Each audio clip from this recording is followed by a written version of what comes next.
বৃশ্চিক রাশি, আজকে মঙ্গলের বছর, সেজন্য মুসুর ডাল দান করতে হবে। তার জন্য বৃশ্চিক রাশি পাথর নেওয়াটা বড় কথা না, কিন্তু বৃশ্চিক রাশি মঙ্গলের বছর, মঙ্গলের জিনিসটা, লাল জিনিসটা দান করতে হয়। হ্যাঁ, সেই জন্য আমরা আজকে মঙ্গলবার দান করতেছি।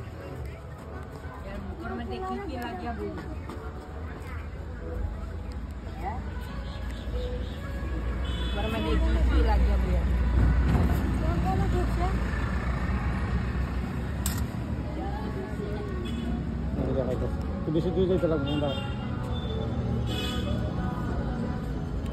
প্রত্যেক মঙ্গলবারে হনুমান মন্দিরে আসবেন। যাদের মঙ্গল গ্রহ খারাপ আছে, হনুমান মন্দিরে মঙ্গলবারে পূজা দান করবেন।